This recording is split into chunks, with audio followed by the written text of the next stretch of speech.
You're listening to The Local Maximum, episode 271. Time to expand your perspective. Welcome to The Local Maximum. Now, here's your host, Max Sklar. Welcome, everyone. Welcome. You have reached another Local Maximum. I have a brief introduction today before we get to our guest, which is Adam Kane from ASML, a topic that is breaking new ground today on the Local Maximum. I am speaking to you today for the last time from the Local Maximum studio here in Salem, New Hampshire. But by the time you hear this, I will be back in Connecticut. In 2020 or 2021, New York City to me went from being the best possible place to live to like the worst possible place to live. But now I need to get back, at least for now, closer to where my network is, both personal and professional. That said, I don't think I'm finished with New Hampshire, and I expect to be back here quite frequently to visit. And in the long term, who knows? So I know a lot of people who I know here in New Hampshire are going to be disappointed. But speaking of Connecticut, this gives me a chance to get closer to where I grew up, back to my roots even.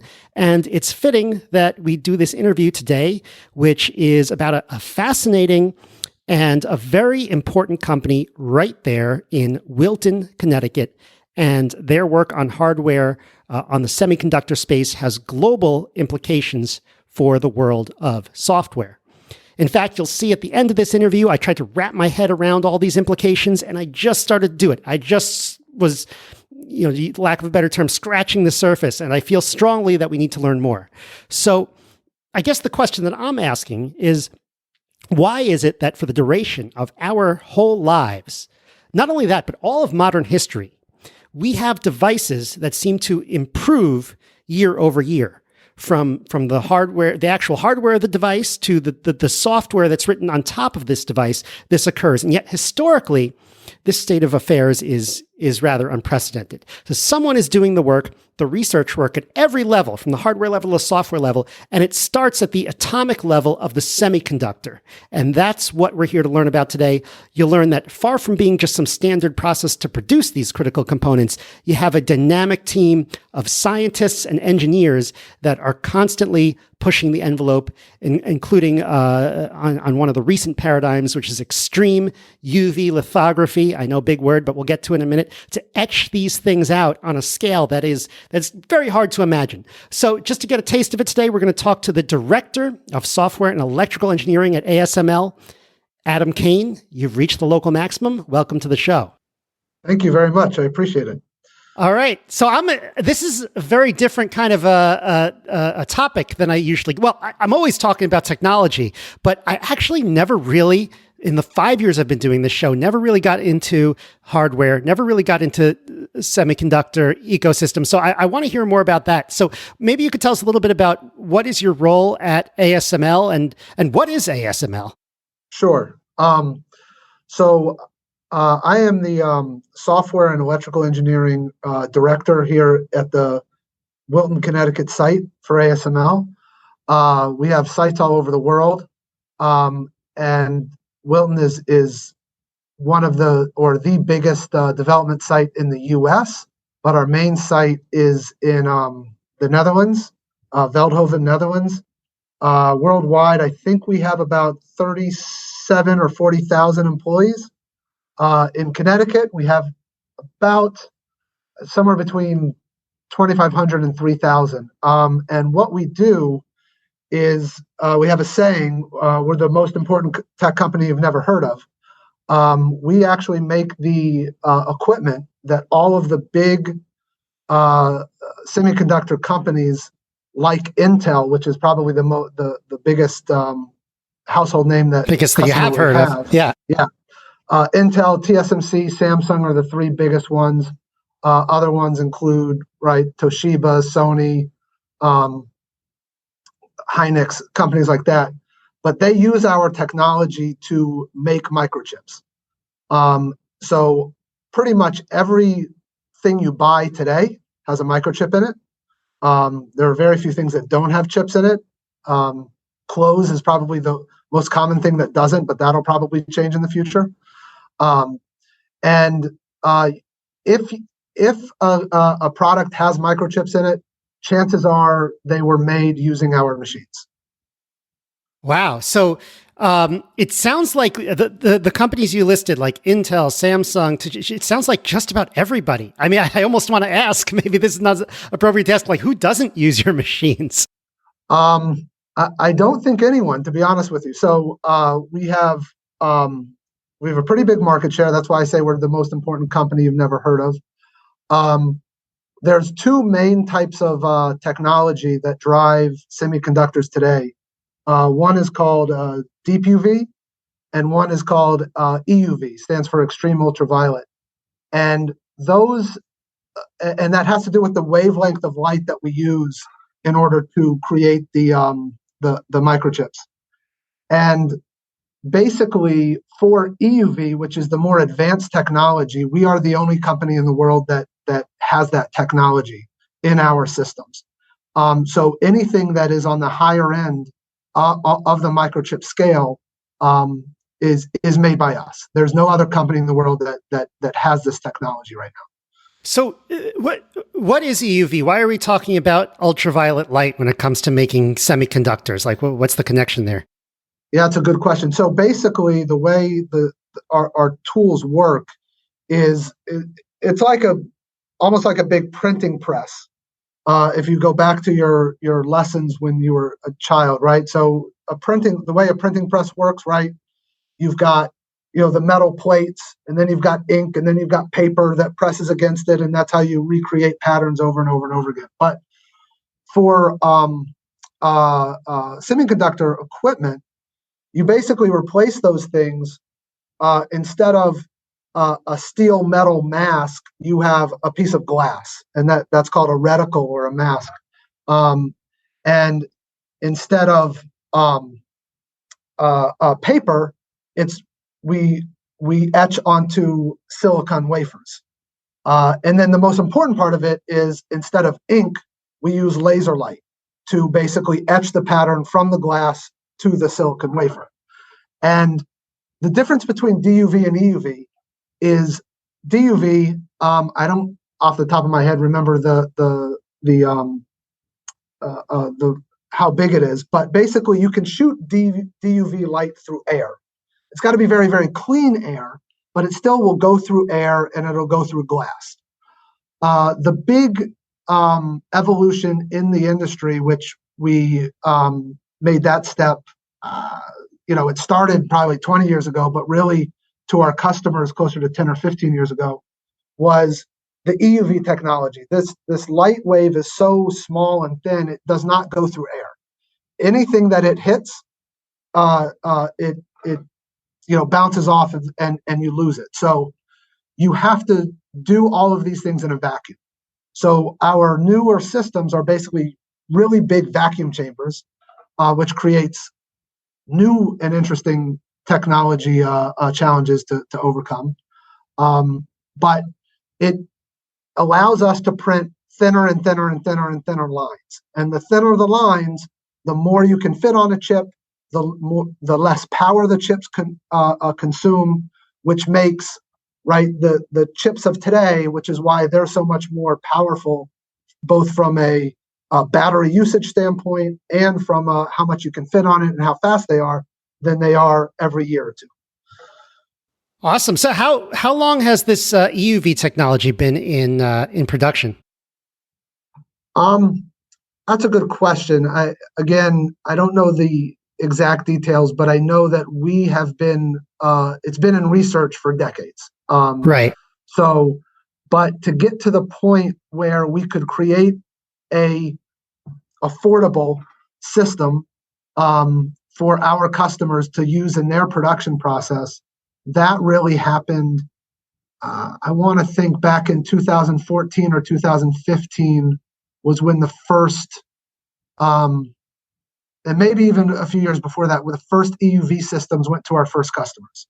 And then since then, it's just been a series of industrialization and upgrades to make them more powerful, more throughput, which is how many wafers come out of them per hour, and more reliable for our customers. Awesome. Do you guys have a sense, and I know the answer might just be no. I mean, it might just be like, hey, people demand that semiconductors be made, smaller, faster, more reliable, all of that. But do you have a sense of like, when you push an innovation like this and when you make changes over the years, are there any applications that become possible with this technology, like products or anything like that weren't possible before? Yeah, so that's a good question. That really goes to the end customer, probably our second or third tier customer. But it's really I would say your imagination is the limit here, right? So and what our systems do, and a lot of people, if you know anything about computers or chips or anything, you might have heard of something called Moore's Law. Moore's Law was basically a paper that was written by, I think his first name was Gordon Moore, who worked for Intel back in like the 60s. And he said something to the effect of, right, for every 2 years, the number of transistors on a chip in the same amount of size will double every 2 years. Something to that effect. Right.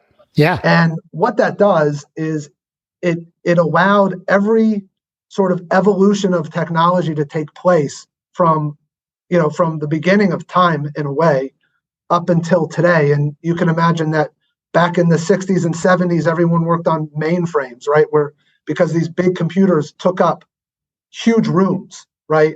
And then we kind of got the evolution into the desktop market, right? Where everyone had a personal computer in the 80s and 90s. And then when you transition to the 2000s and the early 2010s, everyone started having with the mobile devices. And now we're going through a transition where it's not, people don't have one computer and one phone. You've got tablets and you've got, mobile device or, phones and your headphones and everything. And now everything that you buy has a chip in it, and it wants to have access to your Wi-Fi so that everything can be connected, where this is what we call the sort of the Internet of Things, where every device is talking to every other device. And all of these things are only made possible because of Moore's Law, and our company really drives that with the ability for our customers to pack more into every chip that they make every year. And not only that, but the power usage goes down. So we're living in a world where, obviously ESG is very important. Being green is very important. And one of the very, very good side effects of what we do is that it takes less to do a lot more when it comes to power, with each generation of these chips that our equipment generates.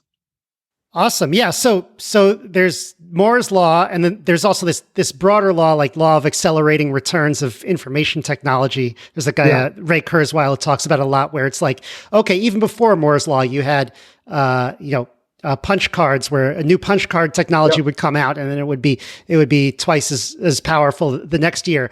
I guess, so. My other question was what you guys do related to Moore's Law. Just answered it. Totally integral. But you often hear people say that, Moore's Law is ending, or I think Moore's Law is ending in 10 years, or I think, and maybe there's a broader statement about Moore's Law versus law of accelerating returns. Do you have any thoughts on that? Like, do you guys have a more front row seat of, because I feel like a lot of people who say this don't really know what they're talking about. No, it's an excellent question. Because I'll tell you, I remember when I was, I think maybe I was in middle school or early high school. I remember, they would say, these type of processors, the 286 or 386, that it was the end. It couldn't get any better, right? But what happens is, and we can get really technical. I won't get too technical because also I don't understand all of it, right? Every few years we make technological advances in the art of the semiconductor equipment. So you hit a wall with what you know, and then, for example, I'm going to say probably 20 years ago, something called immersion technology got introduced. And what that did was on the deep UV line, we were able to figure out a way to put a drop of water in between the laser and the wafer that gave us more resolution and more throughput and so on and so forth. And so this immersion step brought us into the next realm. And then we thought we were going to hit another wall. And then EUV happened. And EUV happened because we figured out a way to corral this extreme ultraviolet, which no one thought we could figure out a way to generate, and not only generate, but get usable in a tool, because it had to happen in vacuum. And then there's the next step, because at some point, right, you get smaller than at the atomic level. So, right. Is there an end in sight? Theoretically, yes. But I know, the company itself, we're always looking, not our roadmaps in our company, we don't look in the 1 to 2 years. We're looking 5, 10, 15 years down the road constantly. So we have roadmaps that go out that far. So I can tell you that we will continue to drive the market at least for the next 10 or 15 years with what we know today. This company also relies on forging ahead with technology that we don't know. We say we need to get there. It's not a question of if, it's just a matter of how do we do it. And we just try and figure it out. And it might not be a traditional solution. It might be something that no one's ever thought of. And that's why working at ASML is kind of as fascinating and fun as it is. Yeah, it's crazy to think like, okay, you guys, it sounds like already have ideas on how to, keep the innovation going out to the next decade. And then it's like, well, what are the chances that nobody thinks of any ideas from there to for the next 10 years? Like almost zero, right? So it's like, okay, this continues for quite a bit. The rate of change could always change, but it's sort of hard to predict. Yeah, exactly. Yeah, I have some questions here about that I'm going to try out. We'll see if we have anything to say about this. But, sure. A lot of my listeners are people who are in software engineers, a lot of people who work with data, like machine learning engineers like myself, or, and we think about hardware just more in terms of like, okay, I have this like algorithm that I run that's kind of hungry. So how much do I have to pay for it? But we don't really think about it in terms of the technology underneath. So do you have anything to say specifically to software and data people that you think might be of interest to them who don't think about hardware that much, or even you guys are even like several steps below the hardware? Well, yes and no. I mean, we have I think 3,000, if not more, 3,000 software engineers worldwide. Specifically in Wilton, we have about 240 software engineers working here today. So we certainly write a lot of software, and we kind of split it up. There's what we would call embedded software engineers, which by trade, that's what I was. That's what I went to school for. And that's what I did. I started at ASML as a software engineer 15 years ago. And these are the engineers that, you're working on a board, whether it's a Raspberry Pi or it's an old, 8086 board or whatever it is. You get really excited when you make an LED light up or run at a 1 hertz frequency, because that's what you were trying to do. And then you take that to the next level, and now you're not driving an LED, you're driving a robot to move a reticle around or move a wafer around. And that's really what the embedded software engineers do. Then you have the layer above that, which are more the application engineers. And those are really the people that look at what's coming out of what is the end product of this machine, right? Where we're spitting out wafers as fast as we can, but we're trying to also do that with a certain quality, right? So overlay, things like our KPIs, which are overlay and throughput, we want to make sure that every single line that we hit or try to write, it happens at exactly the same place, because the layers just get printed right on top of each other. And when you're talking about nanometers, which we haven't talked about yet, but a nanometer is really small. Is when that we have overlay a specs, billionth of a meter, or am I right it's a there? millionth of a meter. Yeah, it's like a billionth of a meter or something. Billionth like of a meter, and okay, Um, so a millionth of a millimeter. it's meter, then millimeter, then micrometer, then nanometer. Yeah, So is that count the zeros. Yeah, is that close to the atomic level yet, or is that more like? I'm trying to get a sense. Yeah, I We're haven't looked at getting close to the atomic level of silicon. Yes. So, but we have closed loop systems that read out how well we're printing out, and then in the system, there's probably a million machine constants that get twiddled as these things go to make sure that the next wafer is even better at the nanometer level. And then you've got data science and machine learning, which are kind of an abstracted layer. And I would say this is a fairly new, commercially new science, right? And for ASML, we generate tons of data every second of every hour of every day when these things are running, and the data scientists are taking in the data and again doing things like predictive maintenance or more applications using the data to look at patterns over time. So we do sort of all the layers of software at ASML. So really, what you're interested in, there's a place.